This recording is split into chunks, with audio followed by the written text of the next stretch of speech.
From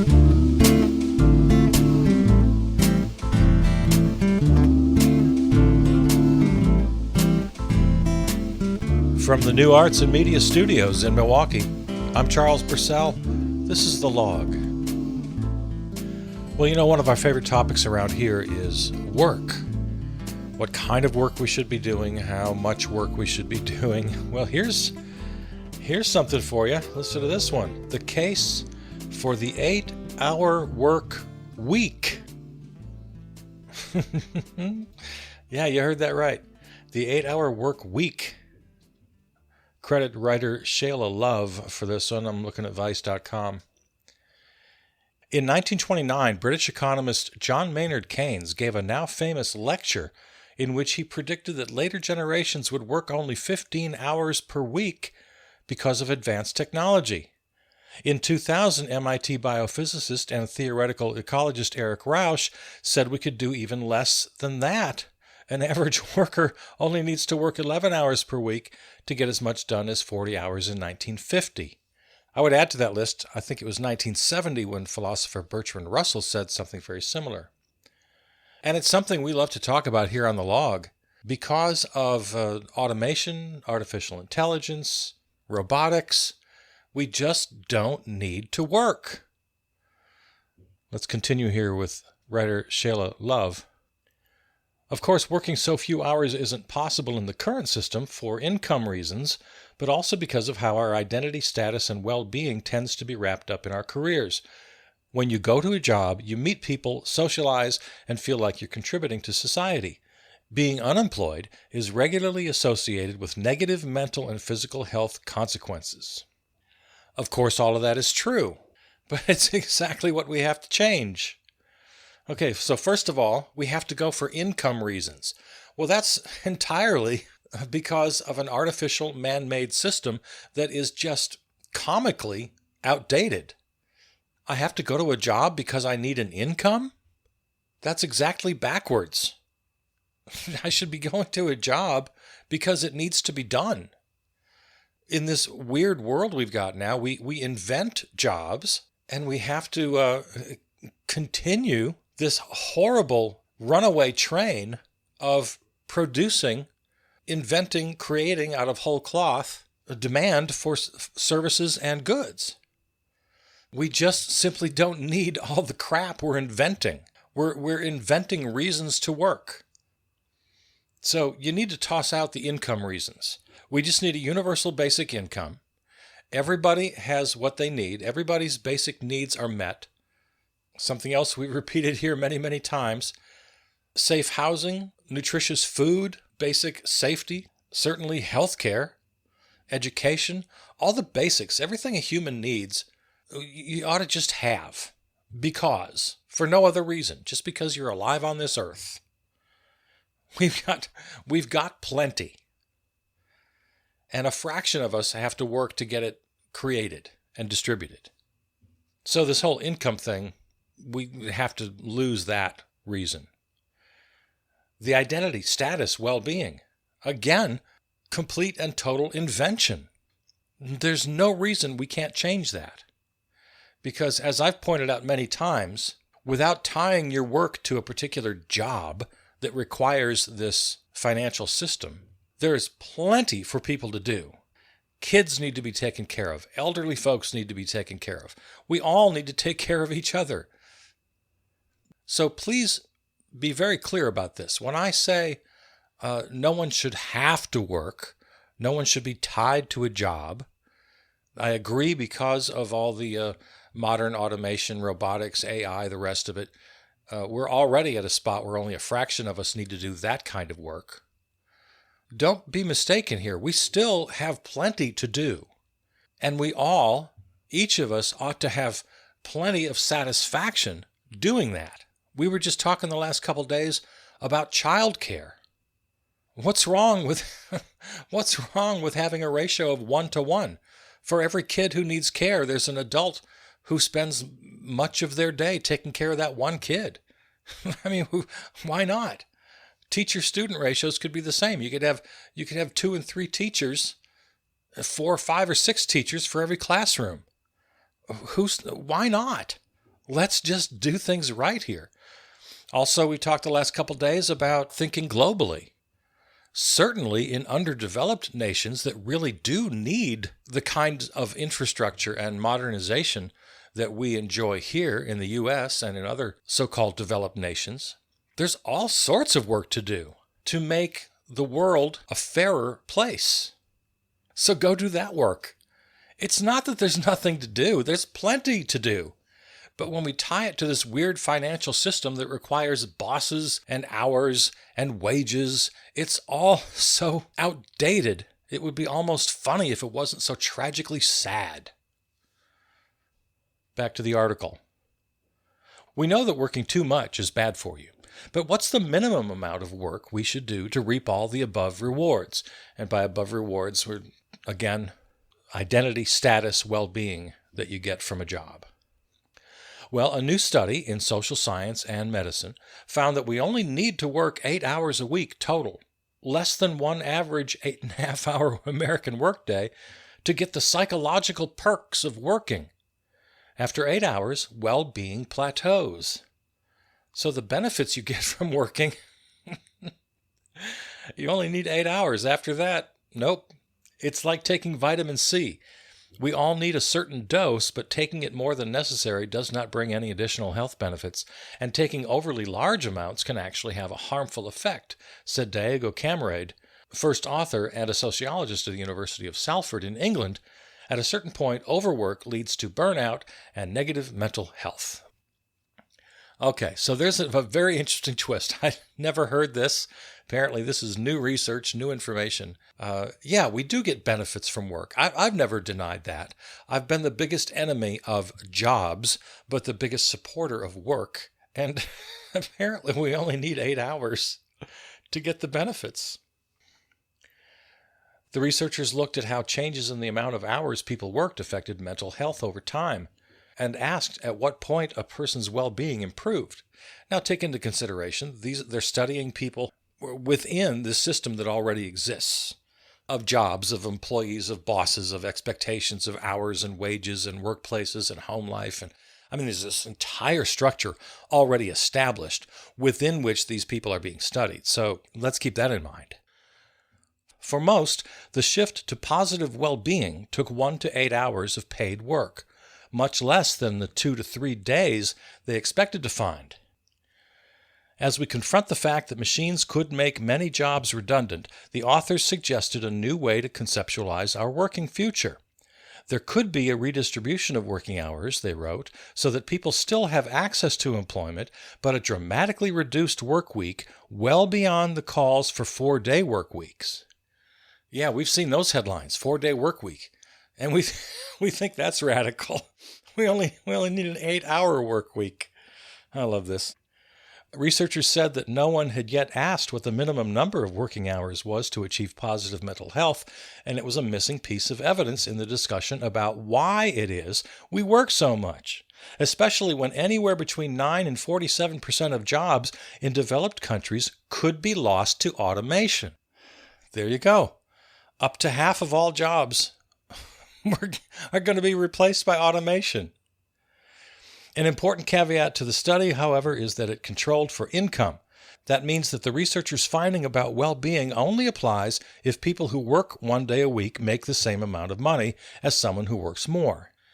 If we actually wanted to work 8-hour weeks, it would require policy changes. Okay, here we go. This is what I'm talking about. Taxes, universal income, or wealth redistribution, so as not to increase material hardship of those at the bottom of the labor market, said Alex Wood, a researcher at Oxford University, who studies the impact of technology on working conditions and labor relations, and who wasn't involved in the new research. Okay. Yeah, I'm not saying this transition we could just do overnight. It's going to take not only legislation that, believe me, was going to be tough to achieve, but it's going to take a whole different kind of mindset about who we are and our relationship with each other, our relationship with the planet. And let's not bury this lead. Something else that we harp on here on the log all the time. We just cannot absolutely cannot continue this idea of continuing economic growth, more and more production, more and more consumption. That's impossible if we want to live on this planet for another generation or two. We're just going to literally kill ourselves. We're going to die off. The planet will not be able to sustain what we're asking it to do. So allowing automation and robotics to serve in creating, producing the material products we need, that's just inevitable progress. That sort of thing just happens. Once that genie is out of the bottle, there's no getting it back in. So let's just, all of us just assume that's going to happen. All right, we've reached a point where automation and robotics are doing most of the work.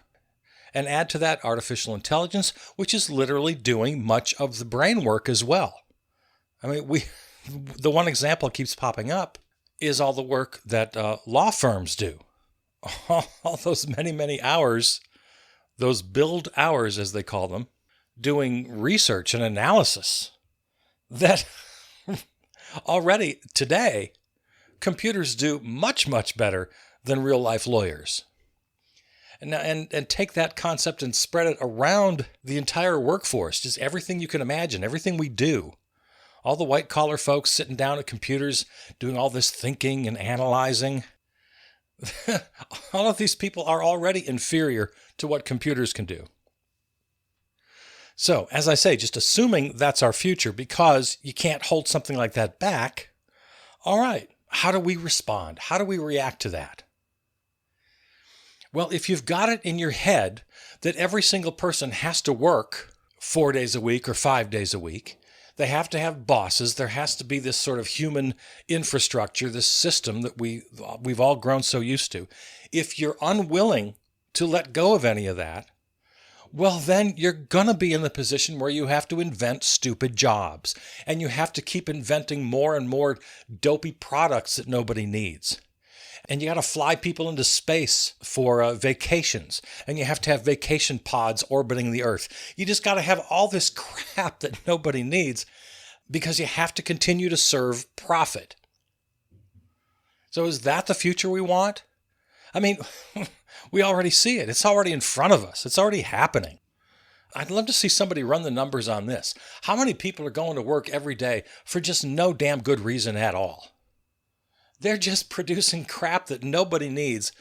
The only reason they're there is to continue the cycle of production, of wages, of profit. And it's all about profit. That's the driving force of all of it.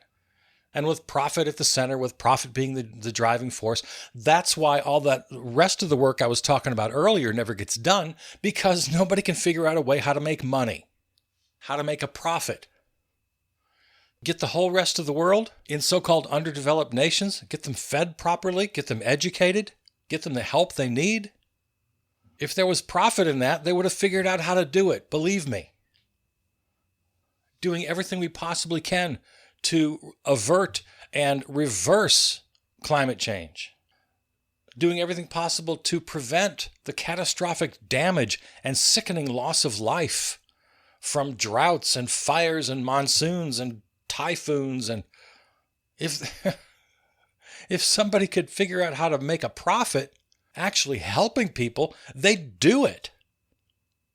But a lot of things, most things I would venture to say, are not profitable. They're just good in and of themselves. That everyone, and not just everyone in your city, not just everyone in this country, everyone around the globe is adequately fed and kept safe and has every opportunity for education and reaching their full potential. Technology has brought us to a point where we could actually achieve all of these things. Or at the very least, make a real measurable difference in people's lives. We have the capability of doing it. We've had it for years and years. It's not that there are great mysteries. It's not like we don't know how to reverse climate change. Of course we do know how. It's not that we don't know how to stamp out poverty. Of course we know how. We're just not allowed to do it. Money and profit will not allow us to do it. Take those things away, and we can. We get into this backwards relationship that I've described where it doesn't serve us, we serve it. And this great fear of change has got most of us just petrified, just absolutely frozen with fear. Oh, we can't just turn everything upside down. Well, yeah, we can. We can actually. And we can work 8 hours a week. And we could spend most of our time doing really valuable things with our lives that have nothing at all to do with jobs and bosses and wages and all of that. We can take care of each other. Let's see what the article continues to say here. Moving towards less work would have to mean actually working less, not cramming a whole week of work into 8 hours, Wood said. Ultimately, that would mean reframing our ideas around consumption, since there might be less to consume with less labor, and deciding to focus more on leisure time. If we can manage that instead of fearing the rise of automation, we could try and see it as an opportunity to move away from our work-centered culture. All right, that's one way to look at it. But as I've already said, I prefer to look at this so-called leisure time as time we could spend doing very productive things helping each other. Not to say that, there's great things you can do with leisure time. You can learn a musical instrument, and you can become educated, and you can be a good citizen. You could take the time required to understand the issues and be active in politics. And there's all sorts of things you could do. As opposed to now, our limited time, we have, a couple nights a week or a weekend, and we feel so limited that many of us feel compelled to just go on a binge of entertainment. Well, entertain me, make me feel good, make me forget everything. And then it's all about this horrible kind of work and then entertainment binge cycle where we're not really becoming better people or more complete people, certainly not becoming better citizens. We're not becoming better educated. No, we just, and who's to blame us? You get a little time off from all this work and responsibility? Yeah, damn it, entertain me. Sit me down in front of a screen and just let me escape for a while. With the kind of future being described here, we could have a little bit of that, but we could also have some really fine, life-affirming, skill-building, citizenship-enhancing. It could be fantastic. And I'm going to repeat it. This is not some far-off distant future. We could be well on our way right now if we could just get our heads out of the employee labor wage cycle thing. They also mention here consumption. That's got to be central to all of this. We should be working less. We should be producing less. We should be consuming way less. Again, you want to live on this planet for another generation or two? Come on. There's no getting around it. Human beings are not built to be subordinated to others for work. Ewan McGaughey, a senior lecturer at King's College London and a research associate at the Centre for Business Research at Cambridge University, said, "We are social animals who find value in contributing to society, but we also value leisure, family, and community. All these things require less working time." Yes, exactly right. McGaughey thinks that technology will only have a negative impact on our relationship with work if we let it. But social policies and laws could provide capital for jobs, job guarantees, and full employment with fair wages, all at lower hours. Yep, there it is. It's going to require not just a different mindset, sort of social mores and values being adjusted. It's going to take laws. Legislators have to act. That's not a happy thought, actually. The level of insight, intelligence, intellect, forward thinking that we find in current legislatures doesn't quite seem to match that which would be required for this sort of transition. We got to get a lot better at the legislative level. Yeah, the current crop, they don't seem to quite have any conception of what would be necessary. So, yeah, like I said before, this ain't going to be easy. All right, what else here? Fewer work hours might allow us to get some well-being perks from our free time, too. Brendan Burchell said, a sociology researcher at the University of Cambridge and co-author on the study. Now, all most people really do in their spare time is get ready to go back to work. We wash our clothes, buy groceries, clean our homes. Yeah, I was talking earlier about how we cram this little binge entertainment into our free time. But yeah, this is also very much true. We spend a whole lot of our free time doing the chores of just, the chores of adulting. If we are going to move towards this time in the future, when we've got more leisure time because robots and intelligent machines can do more of our work, Burchell said, we ought to take it seriously in school, to educate people to have good leisure as well as educating them to be good employees. And that's where the article ends. And I'm glad they mentioned that too, about the role of education. Oh, so many of us have the idea that education is about training people to be good employees. That's not what education is. It's not what it ever was. Education needs to be about becoming a whole person, having an appreciation for arts and humanities and philosophy and science, and as well as anything else you care to name. Sure, fine, great. But just training for a job? That was never what general education should have been about. And way too many of us believe that's the case. There's plenty of time to train for particular jobs, and some of it can happen in school. Most of it should happen in trade schools. Most of it, in my opinion, should happen on the job itself. The employers should be training people in particular skills. I don't know whoever got the notion that these great profit centers should have the benefit of having their employees come in already trained by the state. That never made any sense to me. So yeah, those two big components of our lives, education and leisure. As I've already said, yeah, leisure could be much more productive. It could be a little more life-affirming rather than just brain-deadening. And education could be and should be more centered on churning out, good, complete people.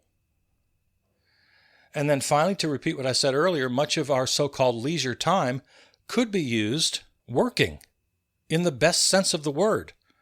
Not because you have to, not because you're tied to a job, but because there's just plenty to do.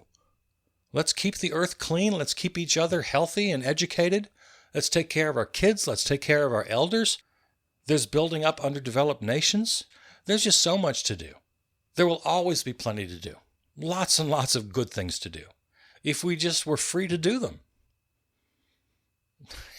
And it's becoming more and more clear every time there's another study like this that we don't have to be going to work at a job, especially one we don't particularly care for, and especially one that isn't really serving us in any real way. It's only serving the quote-unquote economy. It's serving the job. It's serving the owner class. We are so close. We are just so damn close to a better world. It's right there at our fingertips. But it's going to take people like you and me allowing for a pretty massive mindset shift that I think a lot of people just aren't ready for. So that's a very big obstacle. And as we've mentioned, it's going to take actual legislation. It's going to take a change in laws. And you've seen these people who write the laws, right?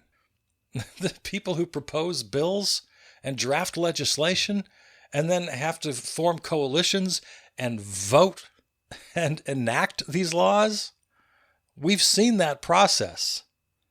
It does not give one a whole lot of confidence that this could be done. I mean, for the moment, just completely toss away any sort of political ideology. If you're right-wing, left-wing, just toss it all away. Just, clear your mind of all of that. And just imagine a world in the future where everybody is generally free. They're working very little, at least the work they have to do, the job. That's down to 8 hours a week. And the rest of the time you're spending in leisure. But not this desperate entertain me leisure so I don't kill myself before Monday morning. No, actual leisure where you're being enriched and fulfilled, and you're learning a musical instrument, or you're learning another language, or you're taking time to take care of your elders, or take care of your kids, or be with people who need you. And all the mundane work and the hard physical labor is being taken care of. And like at the beginning of the article, the benefits we get from work, those don't have to go away. Identity from your job, mental health, feeling like you're contributing, all of that is still there in abundance, even more so, because you get to get up every day and choose how you're going to serve your fellow human. And you're going to go out and do it. Because what's stopping you? Nothing is stopping you. It's so beautiful to imagine this world. I don't know how anyone wouldn't say, yes, bring it on. There might be some negative folks out there who say, no, it's impossible, it's a dream. Well, why? Why is it a dream? There's no getting around it. We know that AI, automation, and robotics are going to take over much or all of the mundane physical work that low-wage workers currently do, even mid-range workers, even high-paid white-collar workers. We know this is true. So, taking that as a given, how do you want the rest of the world to work? What should we all be doing then?